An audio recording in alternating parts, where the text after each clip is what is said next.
The end of a mad day in Melbourne of crazy weather and even crazier batting as England's last few wickets disappeared in a blur of injudicious shots. Now, before all that happened, I asked a legend of the MCG how you actually do make runs on this pitch.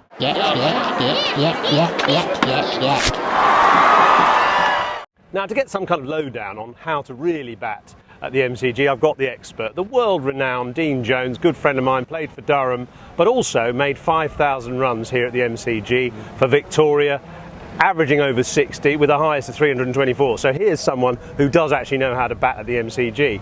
What's been the problem? Why haven't these decent players been able to score runs here? They just haven't quite worked it out, Yozza. I think the key to it is nowhere it's intent, and it's how you play in between the ears. Where can I get a single? Where can I hurt him for 4? And I still don't think they understood the slow tennis ball bounce. You almost got to play topspin forehand drives. It's very difficult to drive the ball here. What you can score well here, in an inch short, you can jump on, run it down to third man. But this pitch here particularly has been slower than most, I must agree. And it's interesting, in England on slow decks, you get a lot of runs scored down to third man. Hardly any runs have been scored down to third man.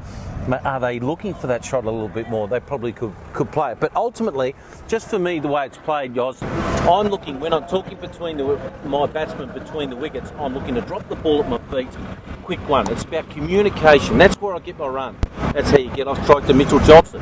If he gives you any width, bang, hit him for square cut for 4. I wasn't a great puller, but other great players are good pullers of the ball. But the key to it is use the bowler's pace. It's your friend.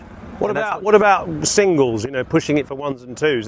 We haven't seen a lot of that. No, because everyone's going hard at the ball, Yozza, and hitting it hard to mid-off instead of going and dropping it at your feet. Now, if you do that 2 or 3 times, Yoz, the guys tend to creep in a little bit more, a little bit closer than they should, because you're pinching a lot of ones, and then you go bang and you get a pass him, then you get your runs and you set them back a bit. So it's about playing chess. It's about moving the pieces around the board the way you want them to. Because I feel the batsmen of today are too much going crash, bang, bang at the ball instead of what we call two-pace batting. Drop the ball at feet, good understanding, pinch your run, keep changing over the strike. I suppose also you've got to be fit, haven't you? Because I mean it's actually cloudy now, but it's been high 30s degrees, so that's quite tough, isn't it? It's a big ground. It's a massive ground. It really is. 175 metres one way. You never hit 6s here, apparently. I've only ever hit 5, 6s, but then again, I didn't have ropes back then. We used real light bats, and I wasn't a big hitter, as you know. But ultimately, because you've got such a big ground, you've got to really work hard on your fitness, pushing hard for 2s. And a lot of the guys assume the fieldsman on the boundary is going to pick the ball up and throw it in. Put him under pressure. Look to run the first one hard and come back straight in. I don't see enough of that running the first one hard. What would Australia be happy with chasing last innings? Well, that's a good question, Yoz, because Victoria, with these drop-in pitches since 93 and 94, has been anything over 350, they can still get, and they have got them for Victoria. They have got them.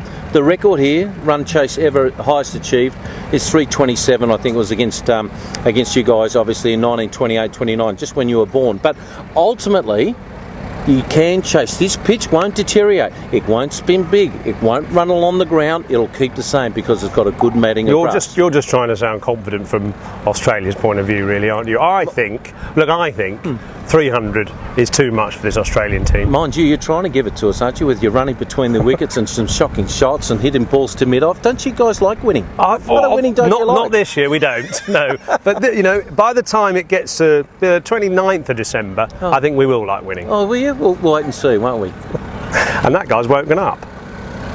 It's Bally who's just got run out, but don't mention anything about Lyon. Come on, Bally, wake up.